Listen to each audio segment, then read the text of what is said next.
Hi, this is Danny with Fun Ukulele Projects, and this is a bass ukulele. It started its life in the 70s as a baritone ukulele made by a company called Fransiscan.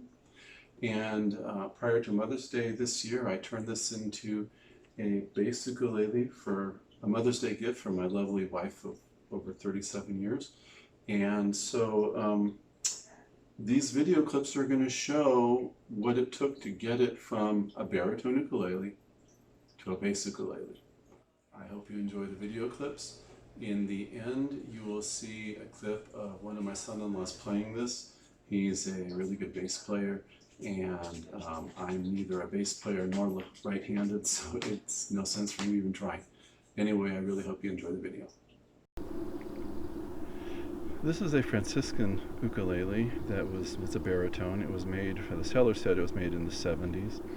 There's nothing terribly special about these, and there's really, other than the fact that the top washers for the tuners aren't there, there's nothing really wrong with it. It's just that it's not going to stay a baritone.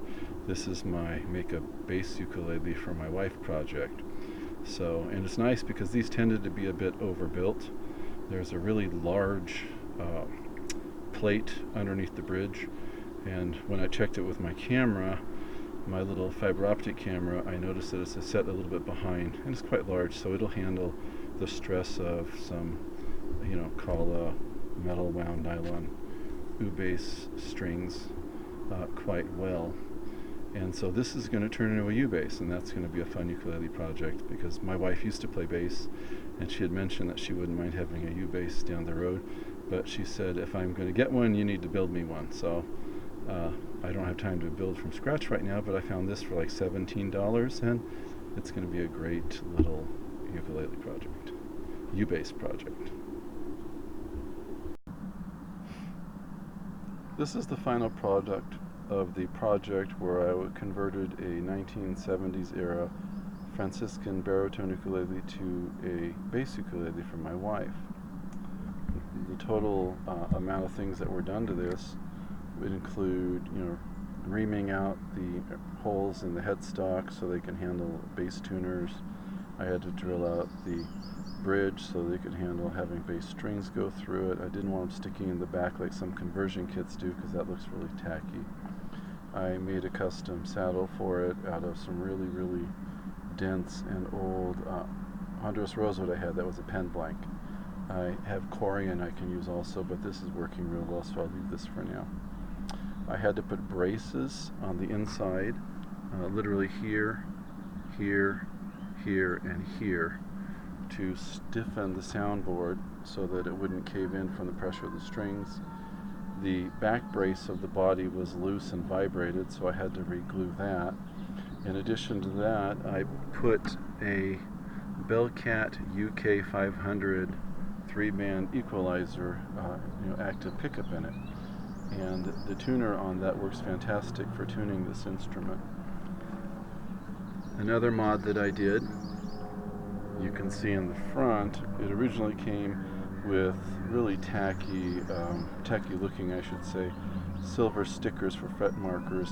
Now it has actual abalone inlaid into the fretboard. I asked my wife how she wanted that laid out since it's her ukulele, and she really likes the pattern that goes, 5, 7, 2 on the 10th, and then 1 on the 12th, so that's what I did. The side fret markers, I'm not going to show those right now. Another interesting thing was that when it was manufactured, the fretboard and the neck didn't joint up properly completely. It was really roughly manufactured. So I sanded that down. In sanding it, it became very evident that this fretboard essentially is like a Luan doorskin type of plywood. And so I had to paint paint the sides of it so that it would look nice.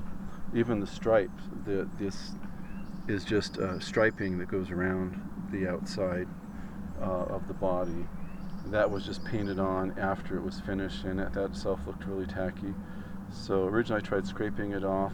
That didn't work because it had stained the wood in certain areas, so I retaped following basically the outline of the paint stripe, but made it a little more symmetrical. And I put it down before I put a slip glaze on it to change the color, and that way using a jet black, actually I used a Mars black acrylic, and then I put the glaze over it.